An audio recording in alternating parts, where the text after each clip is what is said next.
الرحمن الرحيم والذين آمنوا وعملوا الصالحات سندخلهم جنات تجري من تحتها الأنهار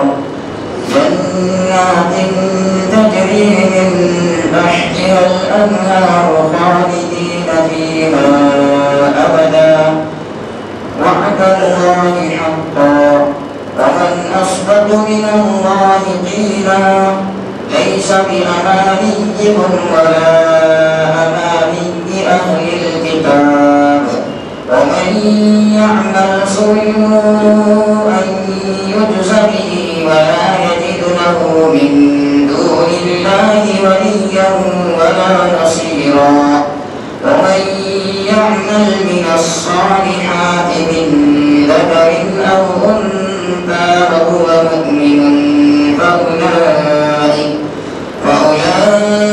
يدخلون الجنة ولا يظلمون نقيرا ومن أحسن دينا ممن أسلم وجهه لله وهو محسن واتبع ملة إبراهيم حنيفا واتخذ الله إبراهيم خليلا ولله ما في السماوات وما في الأرض وكان الله بكل شيء محيطا صدق الله العظيم.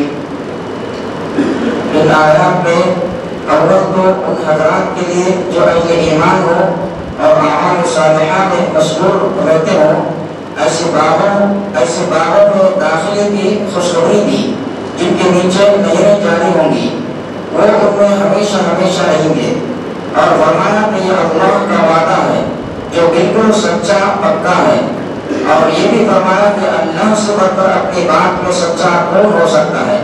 جب اللہ نے وعدہ فرما لیا تو اب ایمان اور اعمال صالحہ کو اپنانا اور اس کے مطابق زندگی گزارنا بندوں کا سب سے بڑا اہم فریضہ ہوا.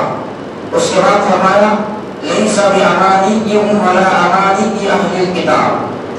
لباب المنقول میں ہے کہ حضرت ابن عباس رضی اللہ عنہما نے فرمایا کہ یہود و نصارہ نے کہا کہ جنت میں ہمارے سوا کوئی داخل نہ ہوگا اور قریش نے کہا کہ ہم موت کے بعد اٹھائی نہ جائیں گے تاکہ کوئی عذاب کی صورت سامنے آئے. اس پر اللہ تعالیٰ نے یہ آیت نازل فرمائی. پھر حضرت مسروق تابعی سے نقل کیا کہ نصارہ اور مسلمان جمع ہوئے اور آپس میں فخر کرنے لگے کہ ہر فریق نے یہ کہا کہ ہم تم سے افضل ہیں. اس پر اللہ تعالیٰ نے یہ آیت نازل فرمائی. حضرت ابن عباس رضی اللہ عنہما کی بات زیادہ اقرب و انسب معلوم ہوتی ہے. اس میں قریش کو خطاب ہے کہ تم خود ہی سارے فیصلے کر رہے ہو, تمہارا عجیب حال ہے, شرک بھی کرتے رہو اور اللہ تعالیٰ کی ناراضگی کے کاموں میں لگے رہو, اور جب موت کے بعد کے مواخذہ کا ذکر آئے تو یوں کہیں کر مطمئن ہو جاؤ کہ ہمیں تو موت کے بعد اٹھنا ہی نہیں ہے, نہ جزا نہ سزا نہ ثواب نہ عقاب. یہ جو تمہارا خیال ہے محض ایک جھوٹی آرزو ہے. فیصلے کا حق خالق اور مالک جل وجلہ کو ہے جس نے تمہیں پیدا کیا اور زندگی دی اور زندگی کے بعد موت دے گا. اس نے اپنے رسولوں اور کتابوں کے ذریعے بتایا کہ موت کے بعد جی اٹھنا ہے اور کفر و شرک پر دوزخ کا داخلہ ہوگا جس میں ہمیشہ ہمیشہ رہنا ہوگا. خالق و مالک جل وجلہ نے کافر و مشرک کے لیے جو کچھ طے کیا ہے اور جو خبر دی ہے اسی کے مطابق ہوگا. اپنے خیال سے یہ طے کر کے مطمئن ہو جانا کہ موت کے بعد کچھ نہیں اور ہم جو کچھ کرتے ہیں اس پر کوئی مواخذہ نہیں, یہ سب جھوٹی آرزویں ہیں. آرزوؤں پر مدار نہیں ہے, مدار اس فیصلے پر ہے جو خالق مالک نے اپنے بندوں کے لیے طے فرما دیا اور پھر بتا دیا کہ اسی طرح سے اہل کتاب یہود و نصارہ کا یہ کہنا کہ جنت میں ہمارے سوا کوئی نہیں جائے گا, یہ اپنا خود ساختہ خیال ہے, محض ایک آرزو ہے جو خود سے تجویز کر لی ہے. آرزو سے کوئی کچھ نہیں ہوتا, نجات کا مدار ایمان اور اعمال صالحہ پر ہے. اللہ تعالیٰ شاہ نے اپنا آخری نبی نبی بھیج دیا صلی اللہ علیہ وسلم، جس کی نبوت کے بارے میں یہود و نصارہ پہلے سے جانتے تھے، اپنی کتابوں میں لکھا ہوا پاتے تھے، علامات سے پہچان لیا کہ واقعی یہ اللہ کے وہی نبی ہیں جن کا ہمیں انتظار تھا۔ معجزات پر پرکھ لیا، اس کے باوجود اللہ کے آخری نبی پر ایمان نہیں لاتے، کفر پر جمے ہوئے ہیں، اور آرزو یہ لیے بیٹھے ہیں کہ جنت میں بس ہم ہوں گے اور کسی کا داخلہ نہ ہوگا۔ آرزو سے کام چلنے والا نہیں ہے۔ حقائق کو سامنے رکھو، دلائل کو دیکھو، چھپی آرزویں برباد کر دیں گی۔ حضرت مسعود نے جو آیت کا سبب نزول بتایا کہ نصارہ نے اور مسلمانوں نے آپس میں ایک دوسرے پر فخر کیا تھا اور ہر ایک نے اپنے کو افضل بتایا تھا، اس پر آیت شریفہ نازل ہوئی۔ اس کے اعتبار سے نہیں سبھی امانیکم میں مسلمانوں سے خطاب ہے کہ تم بھی آرزویں لے بیٹھے ہو، آرزو سے کام نہیں چلتا۔ ایمان کو تم نے قبول کر لیا ہے، اب اس پر استقامت بھی ضروری ہے اور ایمان پر مرنا بھی لازم ہے۔ عمل صالحہ کی وجہ سے بلند درجات بھی نصیب ہوں گے۔ اس معنی کی تشریح کرتے ہوئے صاحب روح المعانی لکھتے ہیں کہ یعنی ایمان صرف آرزو کا نام نہیں ہے، ایمان وہ ہے جو دل میں جم جائے اور عمل اس کی تصدیق کرے۔ بہت سے لوگوں کو مغفرت کی امیدوں میں غفلت میں ڈال دیا، یہاں تک کہ دنیا سے اس حال میں چلے گئے کہ ان کے پاس ایک نیکی بھی نہ تھی۔ انہوں نے کہا کہ ہم اللہ سے اچھا گمان رکھتے ہیں، اور وہ اپنے اس خیال میں جھوٹے تھے۔ اگر اللہ سے اچھا گمان رکھتے تو عمل بھی اچھے کرتے۔ خلاصہ یہ ہے کہ اہل کتاب اپنی آرزوؤں پر بھروسہ کر کے ہلاک ہوئے۔ تم آرزوؤں پر بھروسہ نہ کرو، ایمان پر استقامت رکھتے ہوئے اعمال صالحہ انجام دیتے رہو۔ پھر فرمایا وَمَن يَعْمَلْ سُوءًا يُجْزَ بِهِ، یعنی جو شخص کوئی برائی کرے گا اس کا بدلہ دیا جائے گا۔ ان الفاظ میں یہ بتایا ہے کہ قانونی اعتبار سے ہر برائی پر مواخذہ ہے، اس کی جزا مل جائے گی۔ یہ قانون ہے، ضروری نہیں کہ واقعی طور پر ہر گناہ پر سزا مل جائے، کیونکہ توبہ اور استغفار سے بھی گناہ معاف ہو جاتے ہیں اور اعمال صالحہ سے بھی برائیوں کا کفارہ ہو جاتا ہے۔ اور دنیا میں جو کچھ سزا ملتی ہے وہ چھوٹی موٹی تکلیف اور مصیبتوں کی صورت میں ظاہر ہوتی رہتی ہے۔ جب یہ آیت نازل ہوئی تو حضرت صلی اللہ علیہ وسلم نے حضرت ابوبکر صدیق رضی اللہ عنہ کو سنائی۔ انہوں نے عرض کیا یا رسول اللہ صلی اللہ علیہ وسلم، میرے ماں باپ آپ پر قربان ہو، ہم میں سے ایسا کون ہے جس نے گناہ نہیں کیے اور ہمیں ہر گناہ کی سزا بھی ملی ہے، تو ہمارا کیا بنے گا؟ اس پر رسول اللہ صلی اللہ علیہ وسلم نے ارشاد فرمایا کہ ابوبکر، تم اور تمہارے ساتھی اہل ایمان کا گناہوں پر گرفت کر کے دنیا ہی میں معاملہ صاف کر دیا جائے گا، یہاں تک کہ جب اللہ سے ملو گے تو تم پر گناہ نہ ہوں گے، اور دوسرے لوگ جو اہل ایمان نہیں ہیں ان کے گناہ جمع کیے جاتے رہیں گے، یہاں تک کہ قیامت کے دن ان کی سزا پالی گے۔ حضرت ابو ہریرہ رضی اللہ عنہ سے روایت ہے کہ جب یہ آیت نازل ہوئی تو مسلمانوں کو سخت پریشانی ہوئی، لہذا انہوں نے حضرت صلی اللہ علیہ وسلم کی خدمت میں اپنی پریشانی پیش کی۔ آپ نے فرمایا کہ ٹھیک چلتے رہو اور کام کرتے رہو، کیونکہ مسلمانوں کو جو بھی کچھ تکلیف پہنچتی ہے وہ اس کے لیے کفارہ بن جاتی ہے، یہاں تک کہ جو کانٹا لگ جاتا ہے یا جو کوئی چوٹ لگ جاتی ہے ان سب کے ذریعے گناہوں کا کفارہ ہو جاتا ہے۔ حضرت ابو سعید خدری رضی اللہ عنہ سے روایت ہے کہ حضرت سرور عالم صلی اللہ علیہ وسلم نے ارشاد فرمایا کہ مسلمان کو جو بھی کوئی تھکن دکھن فکر رنج تکلیف غم پہنچ جائے، یہاں تک کہ کانٹا بھی لگ جائے، تو اللہ تعالیٰ اس کے ذریعے اس کے گناہوں کا کفارہ فرما دیتے ہیں۔ رواہ البخاری و مسلم۔ حضرت ابو موسیٰ رضی اللہ عنہ سے روایت ہے کہ حضرت سرور عالم صلی اللہ علیہ وسلم نے ارشاد فرمایا کہ کسی بندے کو جو ذرا بہت کوئی بھی تکلیف سے پہنچتی ہے، اور اللہ تعالیٰ جو کچھ فرما دیتے ہیں وہ تو اس سے بہت زیادہ ہوتا ہے۔ جتنے پر مواخذہ ہوتا ہے، پھر آپ نے سورہ شورى کی یہ آیت تلاوت فرمائی۔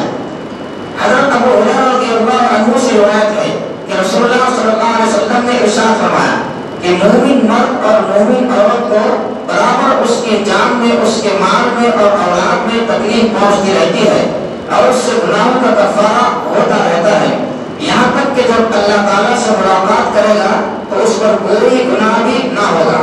رواہ ترمذی۔ اللہ پاک کا کتنا بڑا انعام ہے کہ مومن بندوں کو دنیا میں تکلیفیں دے کر ان کے گناہوں کا کفارہ فرما دیتے ہیں اور آخرت کے عذاب سے بچا دیتے ہیں۔ پھر فرمایا وَمَن يَعْمَلْ مِنَ الصَّالِحَاتِ مِن ذَكَرٍ أَوْ أُنثَىٰ۔ اس آیت کے بارے میں لباب المنقول میں حضرت مسروق تابعی سے نقل کیا ہے کہ جب آیت کریمہ لَيْسَ بِأَمَانِيِّكُمْ وَلَا أَمَانِيِّ أَهْلِ الْكِتَابِ نازل ہوئی تو اہل کتاب مسلمانوں سے کہا کہ پھر ہم اور تم برابر ہو گئے۔ اس پر یہ آیت نازل ہوئی جس میں یہ بتا دیا کہ جو بھی کوئی شخص مرد ہو یا عورت نیک عمل کرے اور وہ مومن بھی ہو تو یہ لوگ جنت میں داخل ہوں گے۔ اس میں لفظ مومن بڑھا کر یہ بتا دیا کہ اہل کتاب جب تک مومن نہ ہوں گے انہیں کسی عمل کا کوئی ثواب نہ ملے گا اور وہ جنت میں داخل نہ ہوں گے، لہذا مومن کافر میں برابری کی کوئی صورت ہی نہیں۔ اہل ایمان سے جو یہ فرمایا کہ آرزوؤں پر مدار نہ رکھو، اس میں ایمان پر استقامت اور اعمال صالحہ میں مشغول رہنے کی تاکید فرمائی۔ یہ مطلب نہیں ہے کہ ان کا ایمان کام نہ دے گا، اہل کتاب کافر ہیں، اگر کفر پر مر گئے تو ان کا ٹھکانہ دوزخ ہے اور اہل ایمان کا ٹھکانہ جنت ہے۔ پھر برابری کہاں ہوگی؟ جو بندہ ایمان کے ساتھ کوئی بھی نیک عمل لے کر قیامت کے دن حاضر ہوگا اسے اپنے عمل کا پورا ثواب ملے گا، جو بہت زیادہ ہوگا اسی کو فرمایا وَلَا يُظْلَمُونَ نَقِيرًا۔ کھجور کی گٹلی کے اندر جو ذرا سا گڑا ہوتا ہے اسے نقیر کہتے ہیں۔ اہل عرب جب کسی چیز کی کمی ظاہر کرتے تھے تو اسے نقیر سے تشبیہ دیتے تھے۔ پھر فرمایا وَمَنْ أَحْسَنُ دِينًا مِّمَّنْ أَسْلَمَ وَجْهَهُ لِلَّهِ وَهُوَ مُحْسِنٌ وَاتَّبَعَ مِلَّةَ إِبْرَاهِيمَ حَنِيفًا وَاتَّخَذَ اللَّهُ إِبْرَاهِيمَ خَلِيلًا۔ اس میں لفظ اسلم وجهه للہ ایک وارد ہوا ہے۔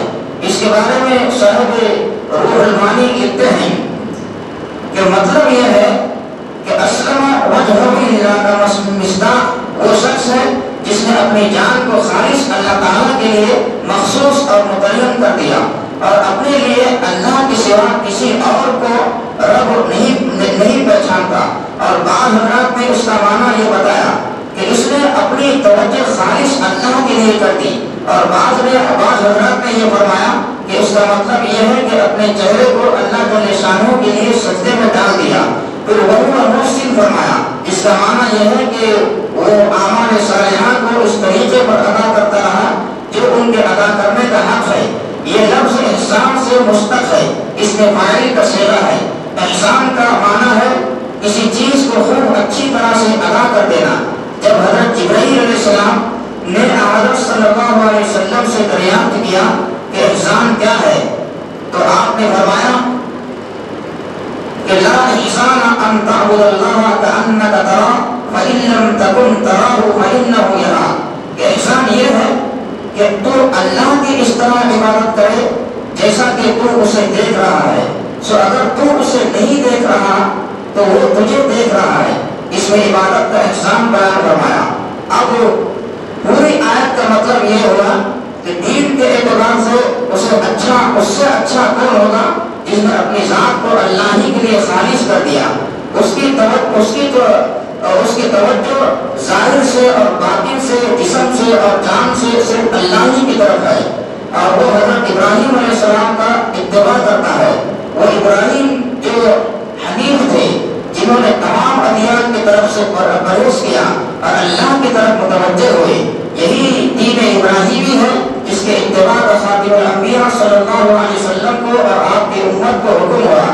جو کوئی ان مذکورہ بالا صفات سے متصف ہو وہی دینی اعتبار سے سب سے اچھا ہے۔ کیونکہ دوسرے سب دین جو اس کے سوا ہیں وہ سب کفر ہیں جن پر اللہ کے قانون میں عذاب و دائمی مقرر ہے۔ آخر میں فرمایا کہ اللہ نے ابراہیم کو دوست بنا لیا۔ اللہ نے جسے دوست بنایا اس کے دین پر چلنے والا ظاہر ہے کہ اللہ کا محبوب ہوگا اور آخرت میں نجات اور ثواب و دائمی کا مستحق ہوگا۔ حضرت ابراہیم علیہ السلام نے اللہ کی راہ میں بہت تکلیفیں اٹھائیں۔ علاقے کے لوگ بت پرست تھے، خود ان کا باپ بھی بت پوجتا تھا۔ ان لوگوں کو توحید کی دعوت دی، بڑے بڑے مقابلے ہوئے، ان لوگوں نے حضرت ابراہیم علیہ السلام کو آگ میں ڈال دیا۔ اللہ نے آگ ٹھنڈی کر دی، پھر اپنے بیٹے اسماعیل اور ان کے والدہ کو مکہ معظمہ کے جگہ سرزمین میں جہاں آگ ہو گیا کچھ بھی نہ تھا چھوڑ کر چلے گئے۔ جب اسماعیل علیہ السلام بڑے ہوئے تو دونوں نے مل کر کعبہ شریف بنایا اور اس وقت امت محمدیہ کے وجود میں آنے کی دعا کی، جس کا ذکر سورہ بقرہ کے رکوع نمبر 15 میں گزر چکا۔ حضرت ابراہیم علیہ السلام نے بہت قربانیاں دی۔